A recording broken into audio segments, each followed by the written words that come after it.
Ulangan 12 ayat 1 sampai 32. Inilah ketetapan dan peraturan yang harus kamu lakukan dengan setia di negeri yang diberikan Tuhan, Allah nenek moyangmu, kepadamu untuk memilikinya selama kamu hidup di muka bumi. Kamu harus memusnahkan sama sekali segala tempat di mana bangsa-bangsa yang daerahnya kamu duduki itu beribadah kepada Allah mereka, yakni di gunung-gunung yang tinggi, di bukit-bukit, dan di bawah setiap pohon yang rimbun. Mezbah mereka kamu harus robohkan, tugu-tugu berhala mereka kamu remukkan, tiang-tiang berhala mereka kamu bakar habis, patung-patung Allah mereka kamu hancurkan, dan nama mereka kamu hapuskan dari tempat itu. Jangan kamu berbuat seperti itu terhadap Tuhan Allahmu. Tetapi tempat yang akan dipilih Tuhan Allahmu dari segala sukumu sebagai kediamannya untuk menegakkan namanya di sana, tempat itulah harus kamu cari, dan kesanalah kamu harus pergi. Kesanalah harus kamu bawa korban bakaran dan korban sembelihanmu, persembahan persepuluhanmu, dan persembahan khususmu, korban nazarmu, dan korban sukarelamu, anak-anak sulung lembu sapimu, dan kambing dombamu. Di sanalah kamu makan di hadapan Tuhan Allahmu, dan bersukaria, kamu dan seisi rumahmu, karena dalam segala usahamu, engkau diberkati oleh Tuhan Allahmu. Jangan kamu melakukan apapun yang kita lakukan di sini sekarang, yakni masing-masing berbuat segala sesuatu yang dipandangnya benar. Sebab hingga sekarang, kamu belum sampai ke tempat perhentian dan ke milik pusaka yang diberikan kepadamu oleh Tuhan Allahmu. Tetapi apabila nanti sudah kamu seberangi sungai Yordan, dan kamu diam di negeri yang diberikan Tuhan Allahmu kepadamu untuk dimiliki, dan apabila ia mengaruniakan kepadamu keamanan dari segala musuhmu di sekelilingmu, dan kamu diam dengan tentram, maka ke tempat yang dipilih Tuhan Allahmu untuk membuat namanya diam di sana, haruslah kamu bawa semuanya yang kuperintahkan kepadamu, yakni korban bakaran dan korban sembelihanmu, persembahan persepuluhanmu, dan persembahan khususmu, dan segala korban nazarmu yang dipilih, yang kamu nazarkan kepada Tuhan. Kamu harus bersukaria di hadapan Tuhan Allahmu.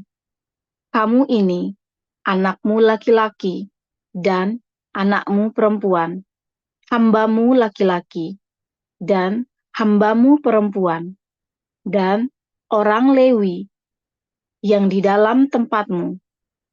Sebab orang Lewi tidak mendapat bagian milik pusaka bersama-sama kamu. Hati-hatilah, supaya jangan engkau mempersembahkan korban bakaranmu di sembarang tempat yang kau lihat, tetapi di tempat yang akan dipilih Tuhan, di daerah salah satu sukumu. Di sanalah harus kau persembahkan korban bakaranmu, dan di sanalah harus kau lakukan segala yang kuperintahkan kepadamu.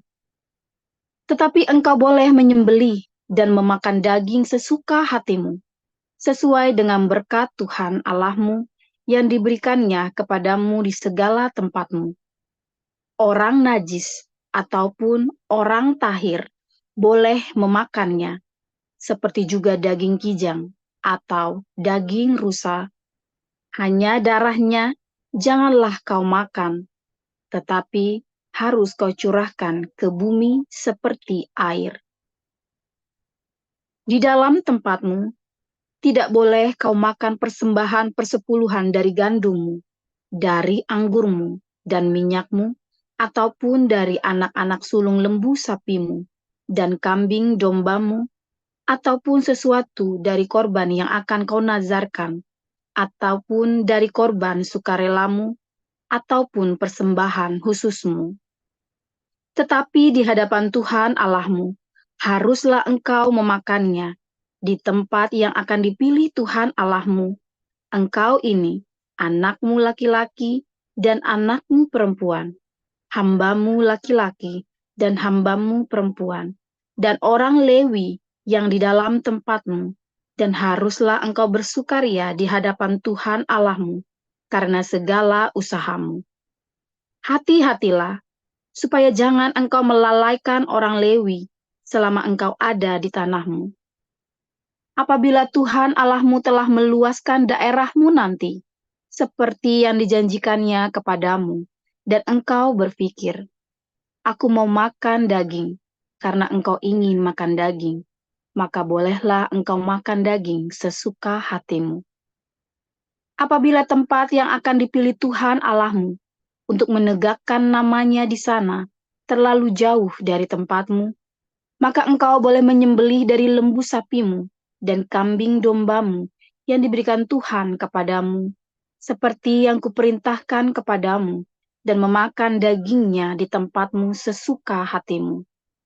Tetapi engkau harus memakan dagingnya seperti memakan daging kijang atau daging rusa, baik orang najis maupun orang tahir boleh memakannya. Tetapi jagalah baik-baik, supaya jangan engkau memakan darahnya, sebab darah ialah nyawa, maka janganlah engkau memakan nyawa bersama-sama dengan daging. Janganlah engkau memakannya, engkau harus mencurahkannya ke bumi seperti air. Janganlah engkau memakannya, supaya baik keadaanmu dan keadaan anak-anakmu yang kemudian, apabila engkau melakukan apa yang benar di mata Tuhan. Tetapi persembahan kudusmu yang ada padamu dan korban nazarmu haruslah kau bawa ke tempat yang akan dipilih Tuhan. Engkau harus mengolah korban bakaranmu, daging dan darahnya di atas mezbah Tuhan Allahmu, dan darah korban sembelihanmu haruslah dicurahkan ke atas mezbah Tuhan Allahmu, tetapi dagingnya boleh kau makan. Dengarkanlah baik-baik segala yang kuperintahkan kepadamu, supaya baik keadaanmu dan keadaan anak-anakmu, yang kemudian untuk selama-lamanya. Apabila engkau melakukan apa yang baik dan benar di mata Tuhan Allahmu. Apabila Tuhan Allahmu telah melenyapkan dari hadapanmu bangsa-bangsa yang daerahnya kau masuki untuk mendudukinya, dan apabila engkau sudah menduduki daerahnya dan diam di negerinya, maka hati-hatilah, supaya jangan engkau kena jerat dan mengikuti mereka, setelah mereka dipunahkan dari hadapanmu, dan supaya jangan engkau menanya-nanya tentang Allah mereka dengan berkata, bagaimana bangsa-bangsa ini beribadah kepada Allah mereka? Aku pun mau berlaku begitu. Jangan engkau berbuat seperti itu terhadap Tuhan Allahmu, sebab segala yang menjadi kekejian bagi Tuhan, apa yang dibencinya, itulah yang dilakukan mereka bagi Allah mereka. Bahkan anak-anaknya lelaki dan anak-anaknya perempuan, dibakar mereka dengan api bagi Allah mereka. Segala yang kuperintahkan kepadamu, haruslah kamu lakukan dengan setia. Janganlah engkau menambahinya ataupun menguranginya. Ya, silakan Pak Apung. Wahyu 11 ayat 1 sampai 19. Kemudian diberikanlah kepadaku sebatang bulu seperti tongkat pengukur rupanya, dengan kata-kata yang berikut, bangunlah dan ukurlah bait suci Allah dan mezbah dan mereka yang beribadah di dalamnya. Tetapi kecualikan pelataran bait suci yang di sebelah luar. Janganlah engkau mengukurnya, karena ia telah diberikan kepada bangsa-bangsa lain, dan mereka akan menginjak-injak kota suci 42 bulan lamanya. Dan aku akan memberi tugas kepada 2 saksiku, supaya mereka bernubuat sambil berkabung 1260 hari lamanya. Mereka adalah kedua pohon zaitun dan kedua kaki dian yang berdiri di hadapan Tuhan semesta alam. Dan jikalau ada orang yang hendak menyakiti mereka, keluarlah api dari mulut mereka, menghanguskan semua musuh mereka. Dan jikalau ada orang yang hendak menyakiti mereka, maka orang itu harus mati secara itu.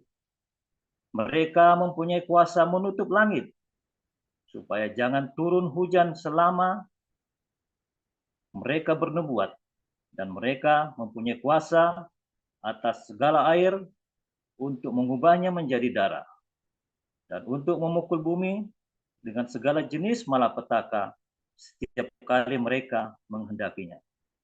Dan apabila mereka telah menyelesaikan kesaksian mereka, maka binatang yang muncul dari jurang maut akan memerangi mereka dan mengalahkan serta membunuh mereka. Dan mayat mereka akan terletak di atas jalan raya kota besar yang secara rohani disebut Sodom dan Mesir, di mana juga Tuhan mereka disalibkan. Dan orang-orang dari segala bangsa dan suku dan bahasa dan kaum melihat mayat mereka 3,5 hari lamanya, dan orang-orang itu tidak diperbolehkan mayat mereka dikuburkan. Dan mereka yang diam di atas bumi bergembira dan bersukacita atas mereka itu, dan berpesta dan saling mengirim hadiah, karena kedua nabi itu telah merupakan siksaan bagi semua orang yang diam di atas bumi. 3,5 hari kemudian masuklah roh kehidupan dari Allah dan lain ke dalam mereka, sehingga mereka bangkit, dan semua orang yang melihat mereka menjadi sangat takut. Dan orang-orang itu mendengar suatu suara yang nyaring dari surga berkata kepada mereka, "Naiklah kemari." Lalu naiklah mereka ke langit, diselubungi awan, disaksikan oleh musuh-musuh mereka. Pada saat itu terjadilah gempa bumi yang dahsyat, dan 1/10 bagian dari kota itu rubuh, dan 7.000 orang mati oleh gempa bumi itu. Dan orang-orang lain sangat ketakutan, lalu memuliakan Allah yang di sorga. Celakalah yang kedua sudah lewat, lihatlah. Celaka yang ketiga segera menyusul. Lalu malaikat yang ketujuh meniup sangkakalanya, dan terdengarlah suara-suara nyaring di dalam surga, katanya, "Pemerintahan atas dunia dipegang oleh Tuhan kita, dan Dia yang diurapinya, dan Ia akan memerintah sebagai raja sampai selama-lamanya." Dan ke-24 tua-tua yang duduk di hadapan Allah di atas tahta mereka tersungkur dan menyembah Allah sambil berkata, "Kami mengucap syukur kepadamu ya Tuhan Allah, yang Maha Kuasa, yang ada dan yang sudah ada, karena Engkau telah memangku kuasamu yang besar dan telah memulai memerintah sebagai raja.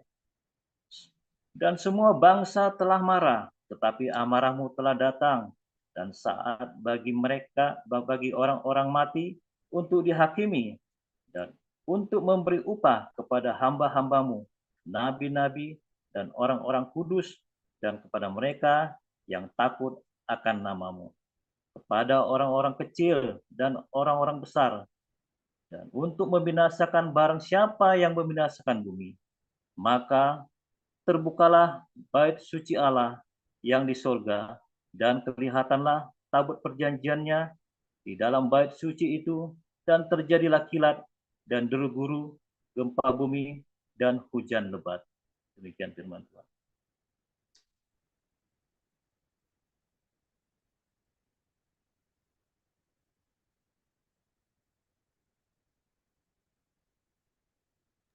Ya, terima kasih untuk para lektor, Ibu Veronica dan Pak Apul. Kita akan mendengarkan dengan firman Tuhan yang akan disampaikan oleh Pastor Paul dengan judul Bait Suci Terakhir. Silakan Pastor Paul. Haleluya, luar biasa firman Tuhan. Selalu baru setiap hari bagi kita semua yang menanti-nantikan Tuhan dengan penuh cinta, dengan iman yang teguh dan di dalam kekudusan, saudara ya. Jangan mengeluh ya, saudara ya. Jangan mengeluh dalam segala tekanan itu, ucap syukur ya. Jangan marah-marah, marah sekali saja. Tapi jangan marah-marah ya, saudara ya. Karena ketika kamu marah, berkatnya mau datang, dan jadi kamu hardik itu. Ya, hati-hati, jangan sampai kamu tidak bisa mengendalikan dirimu, lalu kamu kalap gitu ya. Berkatnya mau datang, terjadi, sudah takut, kamu usir soalnya. Suami istri yang tidak kompak itu berkatnya jauh, saudara ya. Saya mengalami ketika saya kompak dengan istri saya ya, kita kompak 15 tahun, kita nggak, ya namanya bertengkar selalu ada ya namanya orang selisih paham. Biasanya saya ya yang rese ya, karena biasa saya ini memang temper ya, tapi selalu teratasi. Sampai saya tinggalkan Tuhan, kita pernah tinggalkan Tuhan, saya dan Ana, kita selalu nggak pernah nyambung, ya nggak pernah bisa beres. Aneh ya, saudara ya. Saat kami kompak, berkat Tuhan itu selalu ada pertolongan Tuhan, kita selalu lolos. Masalah seberat apapun selalu lolos, saudara. Ajaib loh, masalah kita selalu berat-berat, saudara. Kelas berat semua masalah saya ya. Tapi selalu lolos. Setelah kami tidak kompak, ya, kami nggak kompak, anak-anak juga menderita, ya sial terus, saudara, sama ya. Makanya Tuhan kita suruh mengasihi istri sebagai teman pewaris. Ya, istri itu adalah teman pewaris yang mewarisi Anda dan saya, ya. Anda jagalah istri kita dengan baik, sayangi istri dengan baik. Ya, karena istri adalah teman pewaris. Nah, tetapi kadang-kadang yang jadi istri memang kelewatan, saudara. Kenapa? Ya kan kalau istri kan nggak ada uang, apa aku tendang kan? Waduh, ngaku, ayo ngaku loh, saudara. Nah, jangan bohong kamu. Aduh, saudara. Penyakitnya para istri itu apa, saudara? Uang, nggak punya uang. Penyakitnya para istri itu kalau nggak punya uang, pusing. Anda nonton nggak itu di YouTube tuh lagi viral itu Bank Bini, ya kan? Jangan menabung di Bank Bini. Kalau kamu nabung di Bank Bini, ya masuknya gampang, keluarnya susah, saudara ya. Bank Bini, bukan bank BNI, BINI itu loh, saudara, Bank BINI itu loh. Jangan menabung di Bank BINI, ya, mana masuknya gampang, keluarnya susah. Setiap penarikan uang dianggap hutang, saudara. Setiap deposit bukannya untung malah buntung, ya kan? Di Bank BINI itu kan. Nah, kalau mau narik uang, pasti berantem terus. Kalau kamu sudah narik uang, dianggap hutang. Nah, kalau sudah hutang, debt collector, wah lebih galak daripada preman Tanah Abang, saudara. Jadi jangan, Bang Bini ini memang repot, saudara ya. Aduh, dihitung terus, masuknya banyak, keluarnya susah, udah deposit, lagi deposit, bukannya untung malah buntung, ya kan? Begitu kita narik, ngomongin dianggap utang, begitu kita nggak bayar utangnya, ditagih lebih galak daripada debt collector kan? Wah, repot, saudara. Puyeng kalau Bank BNI ini kan. Ayo.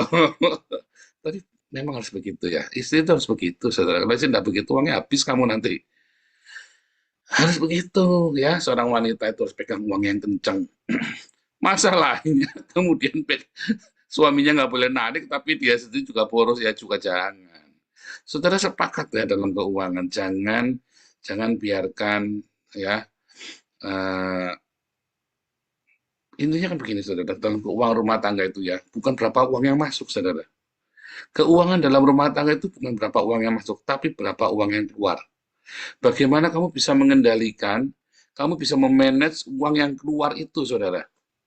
Bukan seberapa banyak uang masuk. Wah, uang masuk itu berapa saja, dasarnya kamu rese, ya habis, saudara. Kamu boros, lanang wadon, balapan ngentek kayak duit. Nah, istilahnya, Anda pernah dengar gitu nggak, saudara? Laki-laki perempuan, suami istri, balapan ngabisin duit. Balapan bukan balapan lari, bukan balapan makan, balapan ngabisin duit, saudara. Repot, saudara. Salah satu harus kencang duitnya ya. Salah satu kudu kencang pegang duitnya. Memang harus begitu, saudara ya. Kalau nggak repot, ya.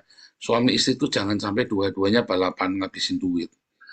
Nah, makanya saudara, sering kalau pertengkaran adalah pertengkaran uang karena menyimpan uang, saving, itu sehat.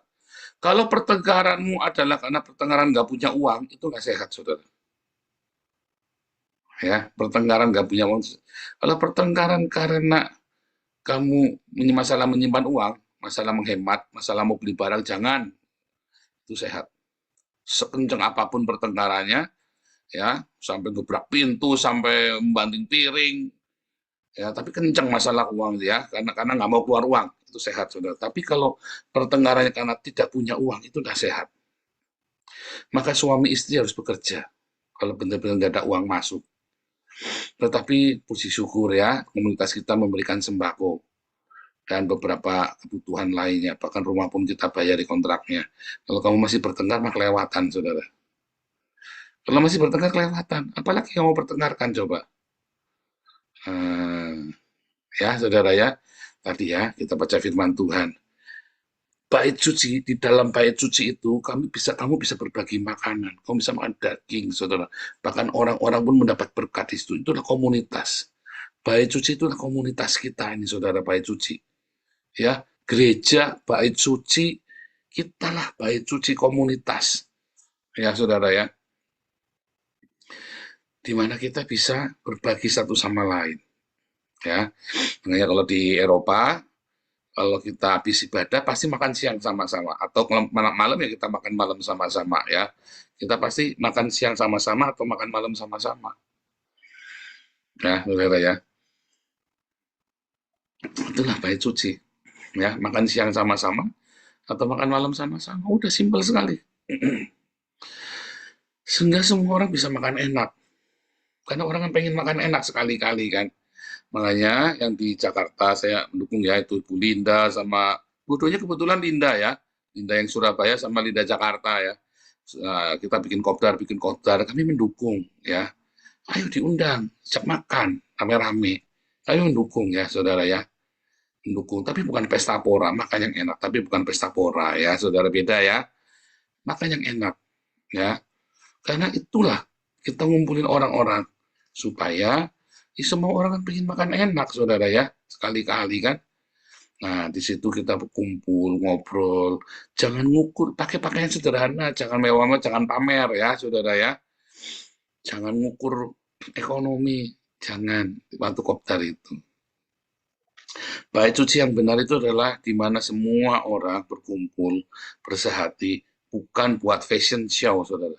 Bukan buat pamer status sosial, tapi mereka kumpul untuk memuji Tuhan, kumpul untuk berbagi, ya, berbagi, ya, di mana bisa saling melayani satu sama lain. Itulah bait suci yang benar, itulah gereja yang benar.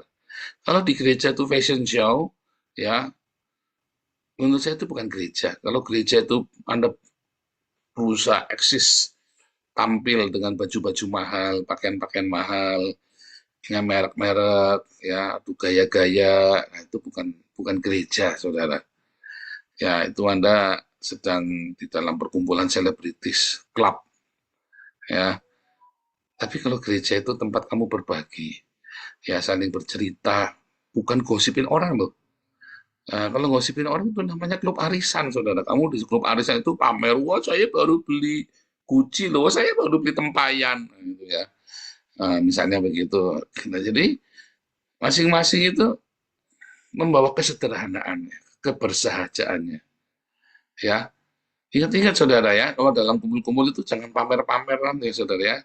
Jangan cerita yang tinggi-tinggi. Jangan cerita yang tinggi-tinggi. Ingat-ingat. Karena menyakitkan saudara. Kamu nggak bermaksud nyakitin, tapi itu nyakitin saudara. Uangnya saya baru ini, tapi dia baru beli motor kemarin, nggak mau anaknya. Terus taruh di pojokan tuh, motornya, mobilnya taruh di pojokan, nggak pernah dipakai lagi. Itu nyakitin, saudara. Oh itu pakaian baru, beli laptop baru tuh, nggak dipakai tuh. Itu menyakitkan loh, saudara. Ya, jadi jangan cerita begitu-begitu, saudara ya. Kamu harus mengerti, itu menyakitkan. Beli laptop, saya mau makan aja cengap-cengap. Nah itu, saudara. Jangan ya, jangan sampai cita-cita yang begitu ya, saudara. Ingat ya, nanti akhirnya malah menjadi apa? Jadi katel orang datang akhirnya, nanti kalau ada barang hilang kamu nuduh lagi, ya, repot saudara. Jangan sampai, ya.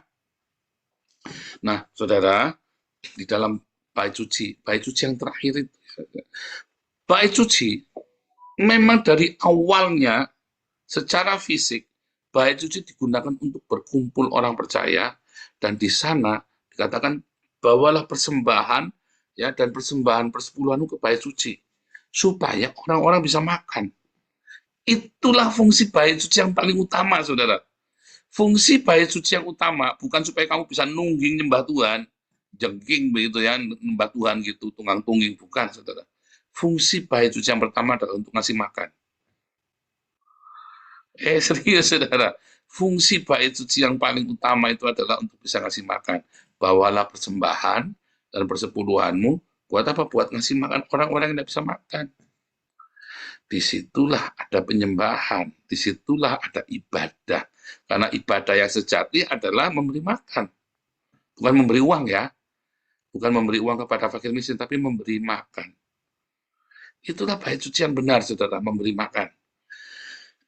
Ya. Nah, di dalam memberi makan itu, kemudian ada yang benar-benar menderita, kita mendoakan. Ada yang sakit, kita rawat. Dan kemudian kita saling mendoakan, yuk kita memuji Tuhan. Jadi mengalir, saudara, ya. Ya, seperti kopdarnya kita kan, nah, kita kan kumpul, datang, yuk kita kopdar, jadi makan, ya sambil saling mendoakan. Makanya nanti kalau kopdar, jangan lupa supaya saling mendoakan, berkelompok-berkelompok, ya kan, sharing, yuk kita saling mendoakan satu sama lain. Begitu, saudara, ya. Nah, di dalam bait suci itu, itulah tempatnya orang saling mendoakan. Ya, tempat di mana orang juga dimuridkan, diajar. Nah, inilah komunitas, inilah bait suci, saudara, yang tidak perlu gedung. Sekadang kita perlu gedung, tetapi inilah bait suci yang sebenarnya, di mana kita belajar firman Tuhan setiap hari. Ya, di mana kita kemudian selain makan, ya, saling menguatkan, saling berdoa, saling mendoakan, kemudian kita memuji Tuhan. Kita, aduh, luar biasa Tuhan baik, ya, lalu kita sampaikan dalam nyanyian.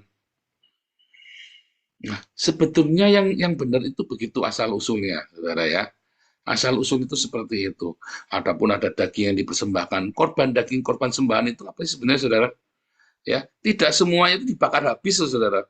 Ada beberapa yang tidak dibakar habis yang kemudian dibagi untuk orang-orang makan. Karena sebenarnya korban di bait suci itu adalah buat ngasih makan orang, saudara. Ya memang buat ngasih makan orang.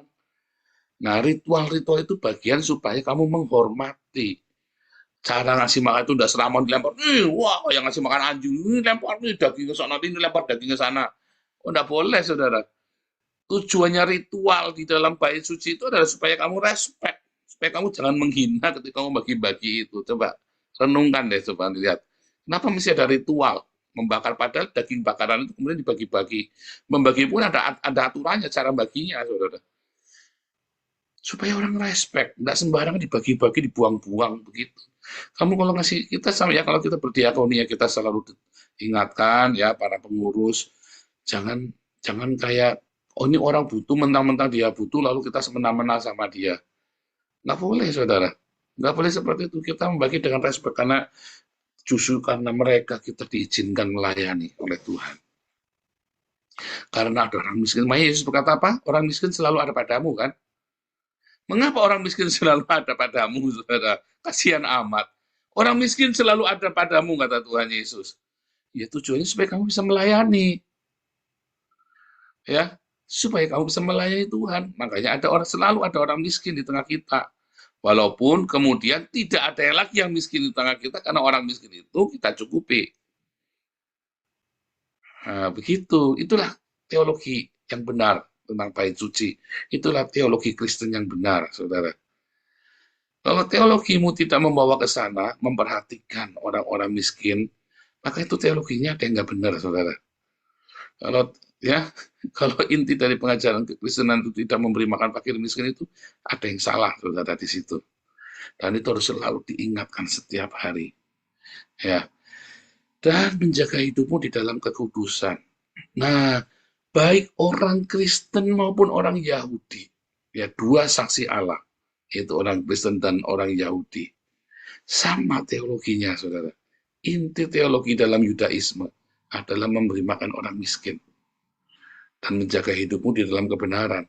Inti teologi dari Kristen sama, saudara, yaitu memberi makan orang miskin dan menjaga hidupmu dalam kekudusan. Itulah dua saksi Allah, ya. Itulah dua saksi Allah di bait suci, saudara. Karena baik orang Kristen maupun orang Yahudi berkata hal yang sama, bahwa kita inilah bait suci. Hawa nafsu kita itulah korbannya. Ya.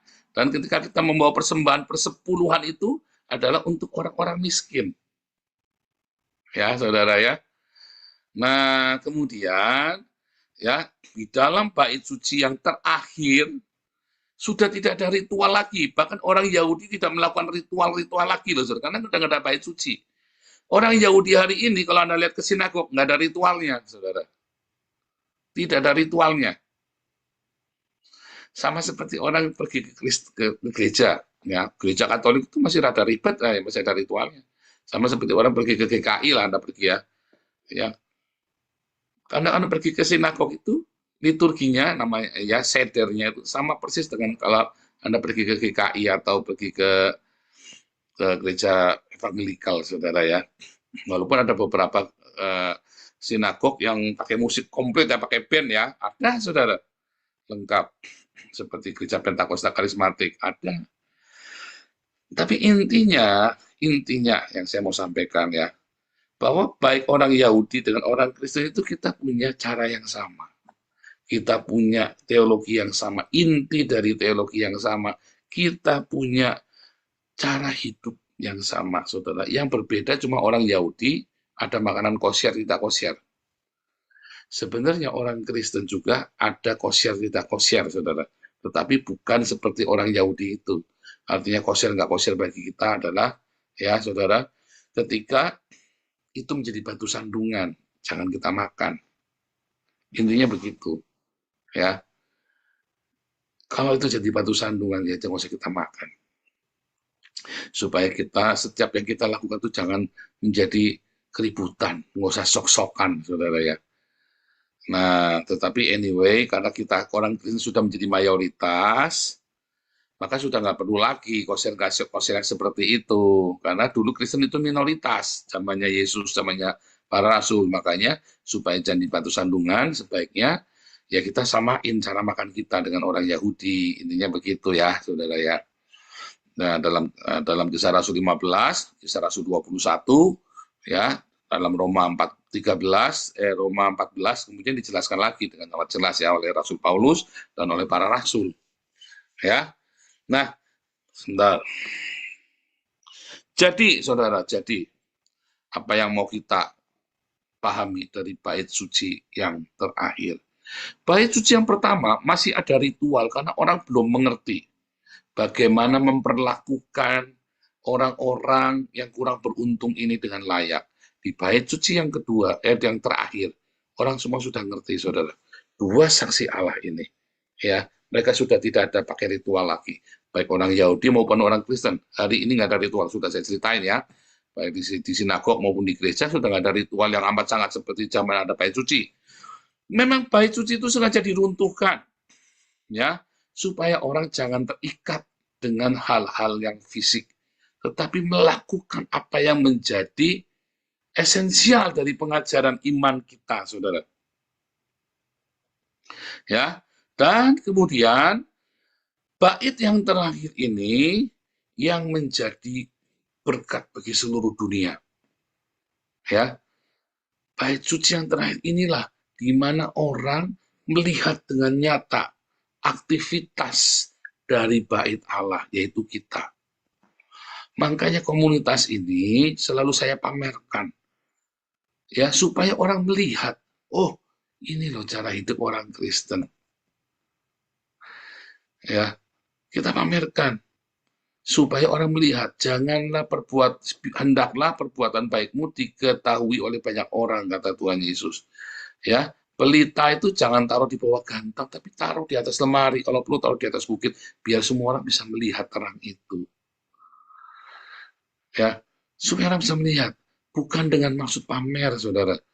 Ya, ada orang nuduh saya pamer, bukan. Tapi saya lagi ngajarin. Ini loh, yang sebenarnya yang harus dilakukan oleh orang-orang yang percaya kepada Tuhan Yesus.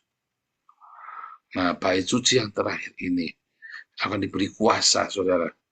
Diberi kuasa yang dahsyat, ya. Bagaimana mengalahkan musuh-musuhnya, bukan dengan perang, dengan pistol, dengan pedang, tapi mengalahkan dengan apa, saudara? Dengan firman Tuhan dan perkataan dari mulutnya, saudara, yang penuh kuasa.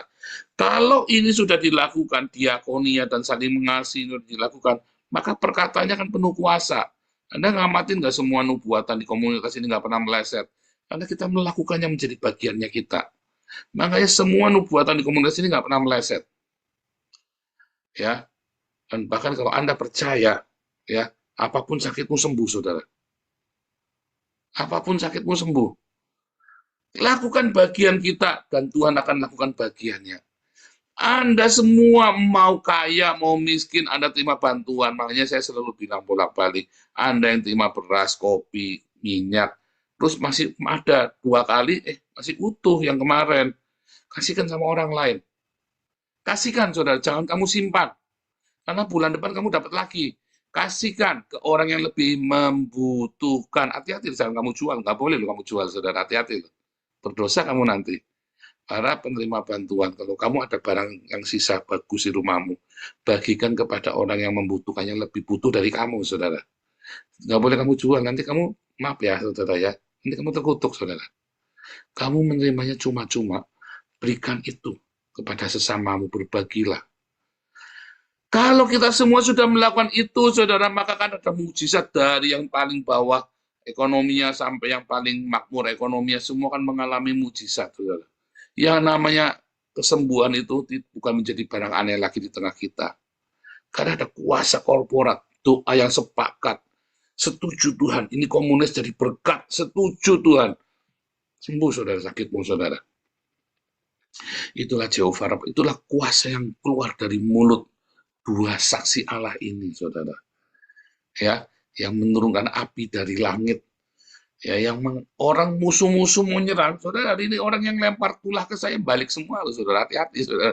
Kamu lempar kutu ke saya, apa yang kamu sampaikan kepada saya akan terjadi pada kamu. Kalau kamu ucapkan berkat buat saya, kamu akan terima berkat yang sama dengan yang kamu ucapkan pada saya. Serius, saudara, sih nggak main-main. Saya sudah, ya kita berapa kali ya, waduh, ajaib Tuhan itu. Itu kuasa, saudara. Anda juga melewat sama. Jangan khawatir. Masuklah dalam komunitas. Anda bertekunlah di dalam firman Tuhan. Lakukan, lakukan, lakukan. Kuasa itu nanti besar. Anda jangan berantem masalah uang. Kamu buat apa uang? Buat apa, saudara? Kan kamu sudah dicukupin. Ada kerja kalau mau lebih. Kerja lebih lama. Saudara, kami lagi mau bikin komunitas ya, kita lagi berpikir ya, kita kan sebulan operasional untuk yayasan di Eropa ini kan sebulan 750 euro. Ya, kurang lebih sampai 750 ya, 750 euro operasional nih sampai terus kita berpikir kita mau mendingan kita sewakan sebuah gedung supaya kita punya rumah doa, tempat berkumpul maksudnya ya. Di situ nanti kita bisa aktivitas, misalnya nih kita bisa kasih makan orang-orang di sini kan banyak yang imigran yang ilegal kan, nah, kita bisa kasih makan enak mereka ya seminggu sekali misalnya kan, kumpulin berapa orang kita kasih makan misalnya begitu ya, misalnya begitu. Kita lagi mikir nanti kita tadi udah survei tempatnya di sebuah kota namanya Zutphen di tengah-tengah Belanda itu ya, kebetulan dekat rumah kami ya. Jadi kita akan bikin bikin tempat itu menjadi markas untuk pergerakan kita seluruh dunia ya. Nah, terus yang paling penting dari tempat itu adalah tempat itu bisa diakses karena di sebelahnya stasiun persis. Jadi dari mana-mana orang cuma turun di stasiun udah langsung jalan, nggak nyampe 5 menit, paling cuma 2 menit sudah dari stasiun, 2 atau 3 menit, dekat sekali ya, kelihatan dari stasiun itu kelihatan. Nah jadi orang bisa jalan, orang itu bisa, tempat itu bisa menjadi berkat, ya. Tempat itu bisa menjadi pusat kegiatan orang-orang percaya di sana, bisa untuk berbagi makanan, bisa untuk, aduh aku capek, bingung mau kemana ya, duduk dulu di situ. Ada kopi gratis, ada apa segala macam misalnya ya saudara ya. Boleh ngasih persembahan kasih dan seterusnya. Bisa kasih persembahan kasih. Ya, ada makanan yang berbayar, ada makanan yang gratis. Ya, misalnya seperti itu ya saudara ya. Nah, kita kan bikin seperti tempat-tempat seperti itu ya. Kita sedang bikin formatnya saya belum tahu atau berbayar semua. Tapi kalau ada orang tidak punya uang boleh gratis atau kita gratiskan orang boleh membayar. Antara itu kan beda perspektif kan. Digratiskan semua. Kalau mau kasih persembahan kasih boleh atau semua suruh bayar. Tapi kalau kamu tidak punya uang kamu boleh tidak bayar. Nah, antara itu tuh beda ya. Nah seperti itu. Nah atau digratiskan sama sekalian. Wow, itu nanti bisa bengkak operasional, tapi kita belum tahu. Nah, kita sedang berdoa sama Tuhan. Apa maksudnya, saudara? Supaya semua orang datang ke sana bisa didoakan. Supaya dari kebetulan ini daerahnya ini pusat kotanya, pusat apa namanya Belanda itu tengah-tengahnya persis itu ada di kota itu, saudara. Kebetulan ya, itu kebetulan sekali ya. Pusatnya benar-benar tengah-tengahnya ada di situ. Nah, kita sedang berdoa supaya Tuhan kasih jalan, kasih mujizat. Setiap hari ada orang bisa kita doakan, imigran-imigran. Dulu kan saya banyak pelayanan imigran ya, dan kita bingung mau nampungnya di mana. Nah, disitulah tempat untuk nampung nanti. Doakan saja, saudara. Itulah namanya ibadah. Itu ibadah kita, saudara. Nah, perlunya orang-orang seperti saya yang full time, ya. Nah, gunanya ada orang full time buat ngurusin supaya profesional. Yang lain boleh terlibat. Tetapi harus ada yang full time yang ngurusin secara profesional.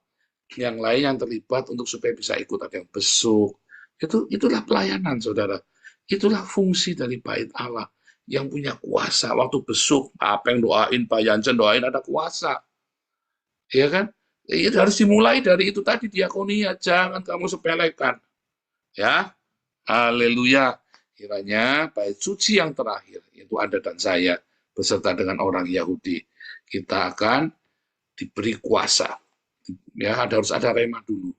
Ada kekudusan dalam hidup kita. Jangan main-main, saudara. Jangan main-main. Ya, berkat itu sudah lebih cukup yang Anda terima. Siapapun Anda yang ada dalam komunitas ini, kalau sudah lebih dari 2 bulan, 3 bulan, pasti berkat itu lebih dari cukup.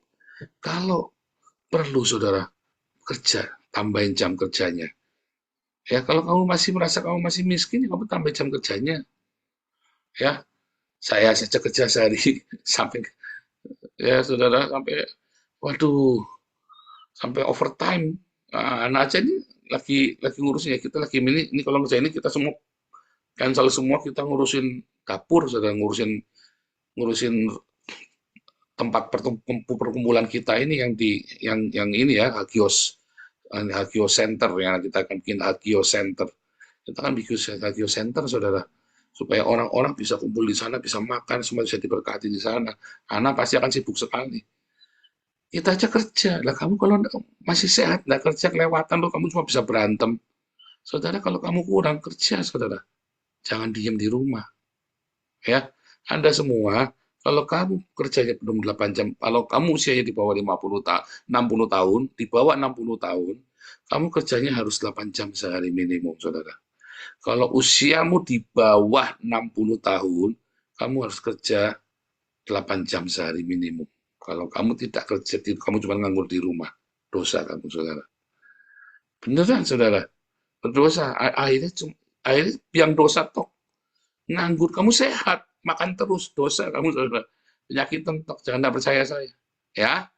Tuhan Yesus memberkati bait suci yang terakhir, yaitu Anda dan saya. Amin.